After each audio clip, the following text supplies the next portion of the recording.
Good morning students. हम लोग physics में इलेक्ट्रिसिटी के बारे में पढ़े, पर मैथ का क्लास आज हम जो पढ़ने जा रहे हैं वो मैथ्स क्लास है। और मैथ क्लास में हम लोग पढ़ेंगे जो इम्पोर्टेंट टॉपिक है टर्म 2 का। वो टर्म 2 का इम्पोर्टेंट टॉपिक क्या है? Volume and surface area of solid. ये एक बहुत बड़ा इंपॉर्टेंट टॉपिक है और इसमें आपको पढ़ना है।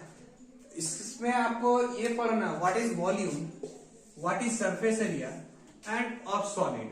पहले बात को समझिए, कहना क्या चाह रहे हैं। वॉल्यूम एंड सरफेस एरिया दो टाइप का होता है, एक रेगुलर फिगर होता है कि इरेगुलर फिगर। आपको पढ़ना है एक्चुअली रेगुलर फिगर के बारे में। रेगुलर फिगर जिसका आपका डिफिनिट शेप नजर आए, डिफिनिट साइज नजर आए, कोई मेजरमेंट यूनिट हो, that is called regular formula. और ये स्पेशली क्लास 9 और 10 के लिए। कैसे इसको बता दे रहे हैं, आप 9 में जाके भी पढ़िएगा volume and surface area of solid. Actually दोनों के बीच में डिफरेंस क्या है उसके बाद हम टॉपिक स्टार्ट करेंगे। डिफरेंस ये है कि 9 में हमको जो क्वेश्चन मिलेगा वो सेपरेशन मिलेगा, find the volume of cuboid, find the volume of cube, that is the. पर 10 में जो आपका क्वेश्चन मिलने वाला है वो एक्चुअली क्या मिलेगा, कंबाइंड क्वेश्चन मिलेगा कि दो क्यूब को मिला के एक क्यूबॉइड बनाया गया। समझ में आए? एक सर्कस का टेंट है जिसपे ऑटोमेटिक ऊपर में एक कोन है, नीचे क्या है, सिलेंडर। एक्चुअली जो ये वॉल्यूम एंड सरफेस एरिया बहुत बड़ा रोल है हमारे मैथ्स पे। और ये एक्चुअली आता है मेंसुरेशन से। मेंसुरेशन का मतलब होता है measurement. We can find out the area, we can find out the volume, you can find out the diagonal area. भी जब आया वॉल्यूम एंड सरफेस एरिया किस पे अप्लाइड होता है उस पे बात करते हैं। हमारे पास दो प्रकार का फिगर होता है, एक होता है 2D फिगर, एक होता है 3D फिगर। एक्चुअली आप समझिए 2D फिगर किसको बोलते हैं और 3D फिगर किसको बोलते हैं। 2D फिगर उसको बोलते हैं वैसा फिगर जिसका 2 डायमेंशनल आप मेजर करते हैं, 2 डायमेंशनल। फॉर एग्जांपल के लिए इसका ये जो फिगर बनेगा ओनली प्लेन, ओनली कहां बनेगा, प्लेन। और 3D फिगर होगा ये प्लेन पे नहीं, ये एक्चुअली तीसरा जो डायमेंशन होता है वो आपको हम बता दे रहे हैं कि इसको डायमेंशनली 3 चीज पे किया जाता है। ये चीज आपको थोड़ा वल्गर लग रहा है, समझ में नहीं आ रहा है। फॉर एग्जाम्पल के लिए हम आपको समझा रहे हैं कि यदि हम यहाँ पे एक रेक्टेंगल ड्रॉ किए, एक क्या ड्रॉ किए, रेक्टेंगल, तो आपको नजर आएगा कि जो रेक्टेंगल एक्चुअली 2 डायमेंशन में टूटा, that is X and Y axis.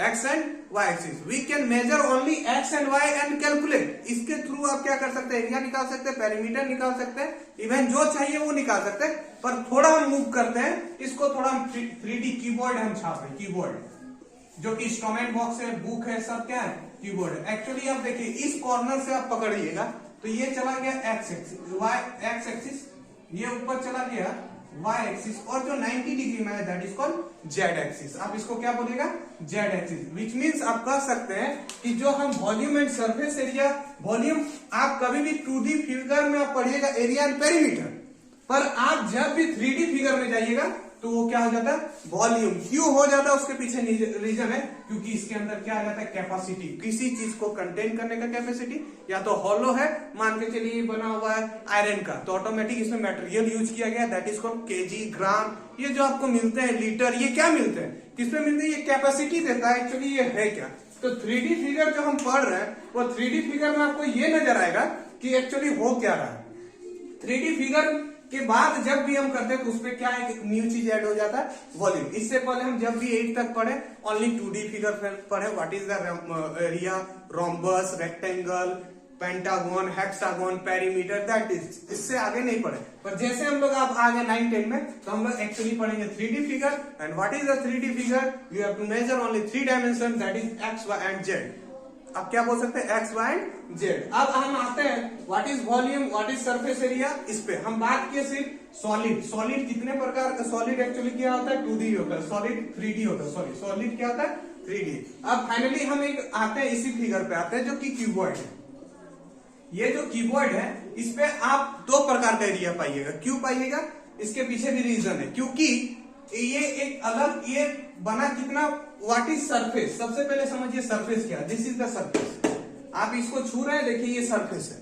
और एक कीबोर्ड बनने के लिए कम से कम कितना सरफेस चाहिए, देखिए 1 2 3 4, बाहर की ओर आया 5 और अंदर की ओर गया 6। कितना सरफेस चाहिए, जब 6 सरफेस प्लेन फिगर आके मिलते हैं तो एक कीबोर्ड बनाते हैं। तो जैसे ही कीबोर्ड बनाते हैं तो उसमें 2 प्रकार का चीज होता है। क्या होता है सो समझिए, एक ये बन जाता है पहले वॉल्यूम, क्योंकि इसके अंदर कैपेसिटी आ जाता है, एक वॉल्यूम इसका निकल जाएगा। दूसरा क्या होगा, इसमें LSA होगा, lateral surface area. Lateral surface area मतलब आप कौन कौन चीज को ऐड कर रहे, सो देखिए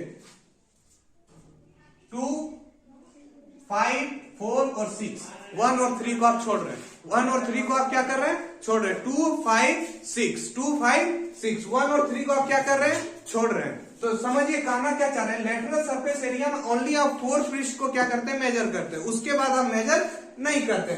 जब टोटल सरफेस एरिया का आता है तो आप कितना पृष्ठ को मेजर करते हैं, 6। इसलिए फॉर्मूला में डिफर होता है, क्योंकि फॉर एग्जांपल के लिए क्यू होता है, उसके पीछे भी रीजन है। आप व्हाइट वॉशिंग करते हैं तो उसका एक अलग फॉर्मूला आता है, area of 4 wall that is called lateral surface area. बहुत को लिखा हुआ है, आप जब 9 में 8 में जब आप पढ़े तो एरिया ऑफ 4 वॉल भी पढ़े, जो कि लेटरल सरफेस एरिया से रिलेटेड लिखा हुआ। तो फाइनली हम क्या, यहाँ 6 सरफेस, व्हाट इज सरफेस मतलब 6 सरफेस आपस में मिलकर आके यदि सेम लेंथ और ब्रेथ का है तो कीबोर्ड हो गया, और अलग लेंथ ब्रेथ और हाइट का रहेगा तो क्या हो जाएगा, क्यूब। सॉरी, सेम लेंथ और ब्रेथ और हाइट का हो जाएगा तो क्यूब हो जाएगा, और अलग होगा तो क्या हो जाएगा, कीबोर्ड होगा। हम दो को साथ में इसलिए जोड़ रहे हैं क्योंकि यदि आप कीबोर्ड बोले, फॉर एग्जाम्पल थोड़ा इधर मूव कीजिए, यहाँ पे क्या लिखे, फर्स्ट में लिखे कीबोर्ड और ये क्यूब। एक्चुअली इसका होता है वॉल्यूम और इसका क्या होता है, लेटरल सरफेस एरिया, और एक क्या होता है, टोटल सरफेस एरिया। लिखने के पीछे रीजन है क्योंकि ये आप देखिए वॉल्यूम, लेटरल सरफेस एरिया और टोटल सरफेस एरिया यहाँ पे। दूसरा, आप यदि सिलेंडर, हॉलो सिलेंडर और कोन की ओर आ जाएंगे तो यहाँ पे लेटरल सरफेस एरिया नहीं होता है, क्या होता है, कर्व सरफेस एरिया। क्यों होता है, इसके पीछे किसी को कोई रीजन पता है, आपको हम बता रहे हैं। लेटरल सरफेस एरिया एक्चुअली जो ये होता है साइड से रिलेटेड होता है, और कर्व सरफेस एरिया में आप देखिएगा जब तक सर्कल का भूमिका नहीं रहेगा तब तक आप ना सिलेंडर बना सकते हैं ना कोन बना सकते हैं। इसलिए यहाँ पे क्या हो जाता है, कर्व सरफेस एरिया। बहुत को बच्चा सब कंफ्यूज करता है कि सर कैसे होगा ये क्या है। देखिए आप पढ़े बहुत कुछ है, पर हम बात वैसा चीज का कर रहे हैं जो जिससे रिलेटेड कोई बात नहीं करता है, समझे। तो आखिर कर्व सरफेस एरिया क्यों हुआ, ड्यू टू सर्कल, और सर्कल के अंदर क्या है, रेडियस। तो यहाँ जितना भी आपको फॉर्मूला याद रखने का तरीका बता दे रहे हैं, कभी भी कर्व सरफेस एरिया बोलेंगे तो फाइनली हम रेडियस की ओर दिमाग लगाएंगे, तब हमको समझ में आ जाएगा फॉर्मूला बता क्या रहा है। इसका जितना भी फॉर्मूला आएगा रेडियस से रिलेटेड, इसका जितना भी फॉर्मूला आएगा साइड से रिलेटेड।